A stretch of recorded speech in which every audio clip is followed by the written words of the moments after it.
Assalamualaikum warahmatullahi wabarakatuh. Selamat siang. Halo mahasiswa program studi farmasi D3 dari Universitas Muhammadiyah Gresik dan mahasiswa program studi farmasi S1 dari Universitas Pendidikan Muhammadiyah Sorong. Perkenalkan, saya Ratih, dosen farmasi dari Unimuda Sorong.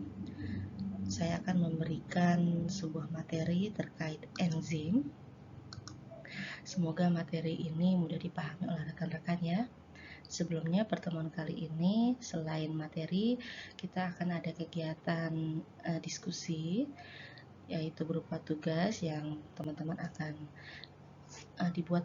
dibuat menjadi beberapa tim dan akan mendiskusi suatu kasus atau tugas gitu ya.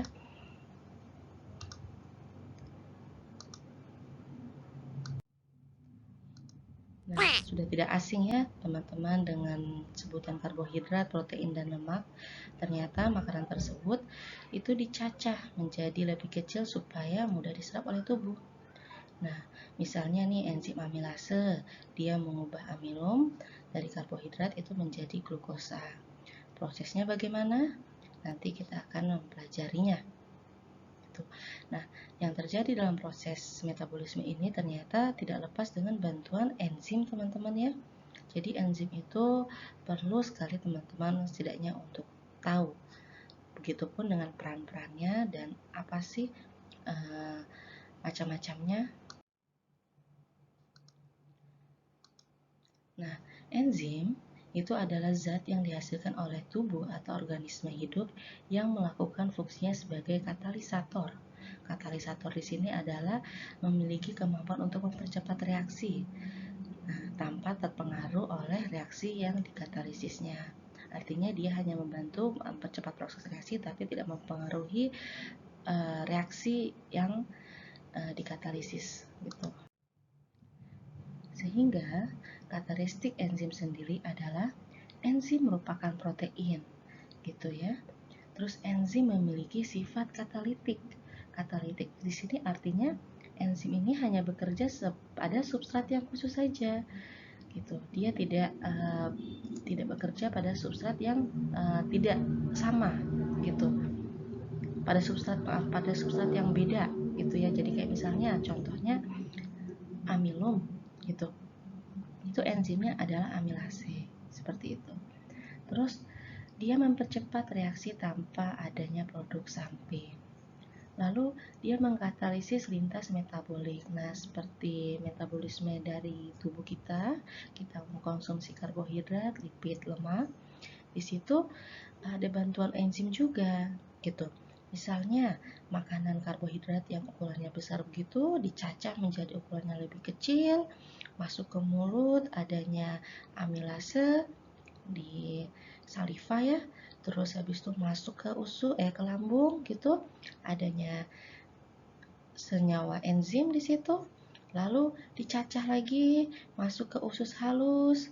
Nah, di usus halus di situ bagian yang sudah menjadi kecil itu dirubah oleh enzim maltose misalnya menjadi enzim maltase menjadi suatu glukosa gitu. Jadi dia merubah maltose menjadi suatu glukosa sehingga glukosa itulah yang diserap oleh tubuh. Lalu karakteristik enzim selanjutnya tetap berfungsi jika dipindahkan dari struktur sel hidup. Nah, kenapa? Karena kalau teman-teman lihat sejarah, dulu Edward Buchner itu berhasil mengekstrak ke dalam larutan suatu bentuk aktif dari sel ragi. Jadi dulu penemuannya itu kayak misalnya daging bisa dilarutkan menggunakan cairan lambung. Nah, di situ ditemukan enzim gitu. Nah, di sini juga Edward itu berhasil. Dia mengekstrak suatu bentuk aktif sel ragi ke dalam larutan gitu. Sel ragi di sini dia tuh punya peran itu bisa mengkatalisis atau melakukan fermentasi gula menjadi alkohol gitu ya teman-teman. Terus yang kelima, enzim memiliki aktivitas mengurai nutrien. Lalu enzim terdiri dari rantai penunjang asam amino yang telah terlipat menjadi bentuk 3 dimensi yang sangat spesifik dan mengandung sisi aktif. Enzim sangat spesifik untuk jenis reaksi yang dikatalisis dan substratnya. Nah, Ini ya teman-teman, ada mekanisme aksi enzim. Reaksi enzimatis adalah reaksi yang dimana prosesnya memerlukan bantuan enzim, terjadi dengan mengikat substrat pada sisi aktif enzim. Jadi ukuran molekul enzim ini lebih besar daripada ukuran molekul substrat, dimana mekanismenya adalah enzim ditambah substrat, terjadi suatu kompleks enzim substrat. Nah, kompleks enzim substrat ini kemudian dia memecah kembali menjadi enzim dan produk. Di sini Ibu tandai adalah enzim, suatu enzim E bentuk inisialnya atau kodenya, S substrat, dan ES adalah kompleks enzim substrat, kemudian akan dilepaskan menjadi suatu produk. Nah, enzimnya tetap seperti itu. Nah, terkait mekanisme ini tidak lepas dengan teori aktivitas enzim. Ada beberapa teori, diantaranya adalah teori Lock and Key model. Lock and Key model ini dipelopori oleh Emil, di mana Lock adalah suatu wadah ya, wadah kayak gembok gitu ya. Key adalah suatu kunci. Jadi hanya kunci yang pas aja yang bisa membuka suatu gembok. Nah, itu adalah suatu teori kecocokan gitu. Jadi teori aktivitas enzim Lock and Key ini seperti suatu teori kecocokan. Lalu ada juga teori induced feed model dipelopori oleh Daniel Kostland, di mana di sini enzim ini memiliki permukaan atau sisi aktif. Katakanlah ya, di sini ada yang bentuknya melengkung, ada yang tajam. Lalu terpasanglah di substratnya itu terpasang di suatu enzim gitu. Nah, apabila bentuknya tidak pas, bentuk substrat tidak pas pada sisi aktif enzim, maka enzim itu melakukan suatu penyesuaian sehingga substratnya itu pas ketika dipasangkan. Nah, ketika pas, dia menjadi suatu kompleks enzim substrat, kemudian bisa terjadi reaksi bolak-balik, di mana lepaslah suatu atau menghasilkan suatu produk. Nah, induced feed model ini lebih cocok pada teori kayak kesesuaian sisi aktif enzim terhadap substrat. Nah, di sini juga mekanismenya itu dengan bantuan enzim dan tanpa bantuan enzim, di mana teman-teman melihat di sini ada grafik ya, yang warna merah itu tanpa bantuan enzim, yang warna biru itu adalah bantuan enzim. Di mana ketika dengan adanya bantuan enzim membutuhkan energi yang tidak banyak. Nah, membutuhkan energi yang tidak banyak, tetapi dia menghasilkan reaksi yang cepat gitu. Dibandingkan dengan tanpa enzim, dia membutuhkan energi yang lebih banyak gitu. Nah, dan reaksinya kalau kita lihat dari puncak ke bawah itu lebih lama ya dibanding dengan menggunakan bantuan enzim. Lalu, apa peran enzim sendiri? Peran enzim sendiri Ibu bisa klasifikasi di sini untuk tubuh. Untuk tubuh, kayak tadi gambar pertama, misalnya makanan ketika dikunyah sampai lumat itu karbohidrat yang diperoleh memiliki kandungan zat bati dan zat-zat gula ya, kayak gitu. Dengan adanya amilase di dalam mulut itu, maka makanan akan tercampur gitu. Lalu diubahlah makanan itu menjadi suatu senyawa dextrin. Nah, lalu masuklah ke suatu lambung. Di lambung ada HCl teman-teman ya. HCl itu mengubah makanan itu menjadi suatu disakarida. Nah, lalu masuk ke suatu usus halus untuk dicerna. Di usus juga ada enzim maltase yang mengubah suatu bentuk menjadi glukosa gitu, sehingga mudah diserap oleh tubuh. Kalau untuk diagnosa sendiri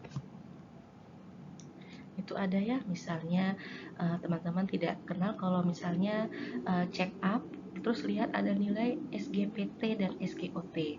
Nah, SGOT itu enzim AST atau aspartat transferase. Itu biasanya untuk mengindikasi adanya penyakit yang terkait dengan hati. Begitu juga SGPT itu dari alanin aminotransferase untuk mendeteksi nilai fungsi hati atau bisa juga jantung ya, infark miokard gitu. Jadi enzim-enzim ini itu berpengaruh untuk diagnosa. Lalu ada juga misalnya anemia gitu, itu ternyata ada permasalahan dengan enzim glukosa fosfat dehidrogenase.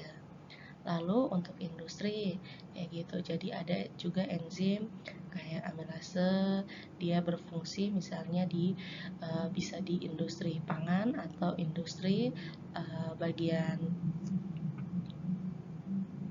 pencucian gitu ya, atau sabun gitu, itu bisa juga. Lalu klasifikasi enzim menurut IUB. Nah, enzim itu sebenarnya penamaannya itu ada dua teman-teman, ada trivial dan penamaan berdasarkan sistem. Jadi kalau trivial, jadi enzim itu teman-teman biasanya akhirannya ase. Nah, kalau trivial, kalau menggunakan sistem itu dia diklasifikasi menurut IUB atau International Union of Biochemistry, di mana dikelompokkan menjadi 16. Ada enzim oksireduktase, transferase, hidrolase, liase, isomerase, dan ligase. Nah, keenam enzim ini, kelas enzim ini berdasarkan reaksi yang dikatalisis. Artinya, kayak misalnya oksireduktase, reaksi yang dikatalisis adalah pemindahan elektron. Contohnya di sini adalah fosfotransferase ATP glukosa. Enzim ini dia memiliki nomor klasifikasi 2.7.1.1, di mana 2 menunjukkan golongan transferase, di golongan 2 pemindahan gugus fungsional. 7 itu menunjukkan suatu kelas fosfotransferase, dan bilangan 1 yang ketiga ini menunjukkan adalah golongan transferase ke gugus OH sebagai penerima. Sedangkan bilangan terakhir ke 1 itu menunjukkan D-glukosa sebagai penerima, sehingga dinamakan adalah gugus fosfotransferase ATP glukosa. Nah, faktor-faktor yang mempengaruhi fungsi enzim itu adalah konsentrasi enzim, konsentrasi substrat, temperatur, pH, kadar garam, zat-zat yang mempengaruhi aktivasi, dan zat-zat yang mempengaruhi penghambatan reaksi enzimatik. Nah, baiklah, di konsentrasi enzim itu merupakan salah satu faktor yang mempengaruhi kinerja enzim, di mana apabila kadar enzim yang makin tinggi, maka apakah kecepatan reaksi akan naik? Ya, jadi semakin tinggi konsentrasi enzim, maka kecepatan reaksi semakin tinggi ya. Ini. Di sini substrat menjadi penentunya. Kenapa? Karena substrat itu akan berikatan dengan enzim menjadi kompleks enzim substrat yang kemudian akan menghasilkan suatu produk. Lalu, bagaimana dengan kadar substrat? Nah, kadar substrat, konsentrasi substrat hanya berpengaruh pada peningkatan kecepatan di reaksi awal gitu. Jadi misalnya konsentrasi enzim, jadi sini kan ada konsentrasi enzim ya, untuk V-nya dan X-nya itu adalah konsentrasi substrat di grafik ini ya. Nah, apa yang dimaksud dengan kecepatan di awal reaksi? Yaitu pada konsentrasi enzim yang konstan dan pada konsentrasi substrat yang rendah. Jadi, kalau misalnya substratnya meningkat, maka kecepatan reaksi semakin naik, betul. Tetapi tumbukan enzim dan substrat semakin sering. Apa yang terjadi? Ada terjadi kondisi jenuh. Kondisi jenuh, maka kecepatan reaksinya itu menjadi stabil ya, stagnan, tidak akan bertambah. Kalau pengaruh temperatur, nah ternyata enzim juga dipengaruhi oleh temperatur. Di sini ada namanya temperatur optimum. gitu ya. Jadi apa yang terjadi kalau terlalu tinggi? Terlalu tinggi maka terjadi denaturasi. Apa itu denaturasi? Yaitu kehilangan bentuk dari enzim tersebut gitu. Kalau kehilangan bentuk maka dia terjadi lisis, pemecahan, tidak bisa ya. Sehingga kalau bagaimana kalau reaksinya konsentrasinya terlalu dingin, suhunya terlalu dingin, suhunya terlalu dingin, maka terjadi gerakannya menjadi lambat gitu. Nah, terus bagaimana pengaruh pH? Nah, ternyata pH itu dia juga mempengaruhi di mana enzim itu bekerja pada pH optimum. Di sini misalnya enzim tripsin dia bekerja pada pH 8,5. Pepsin dia bekerja pada pH lebih asam. Kenapa? Karena pepsin ini letaknya di lambung. Gitu, tripsin letaknya bagian antara lambung ke usus ya, teman-teman.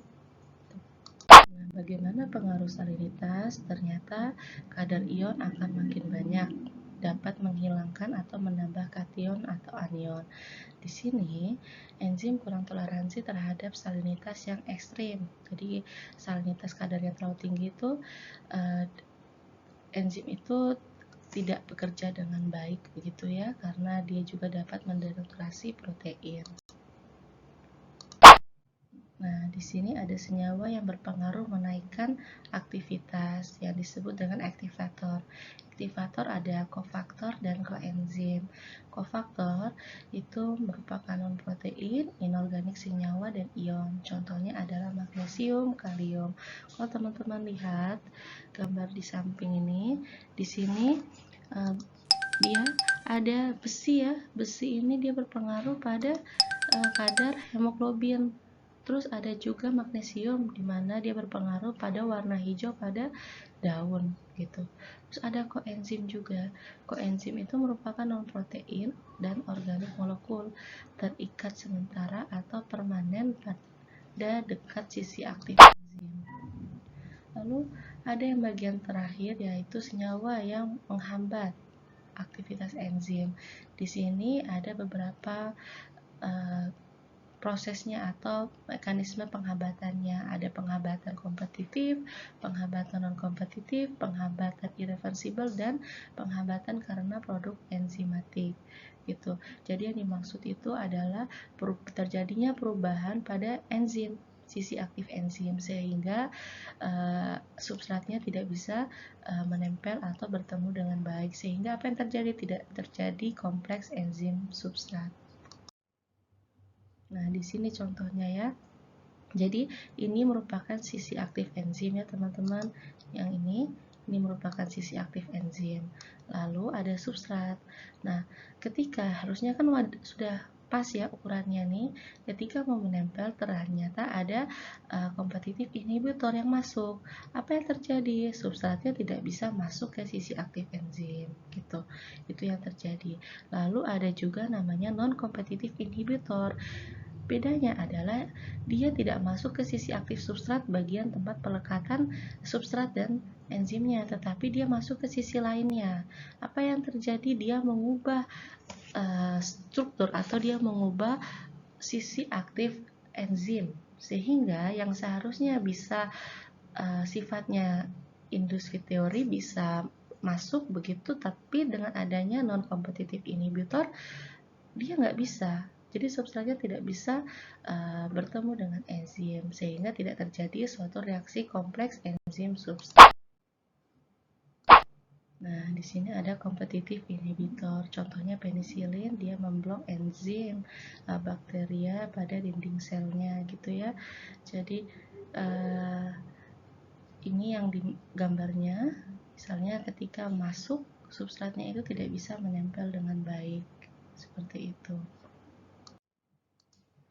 Nah, demikian penjelasan materi terkait enzim. Semoga mudah dimengerti. Kalau ada yang didiskusi, Ibu persilakan. Terima kasih.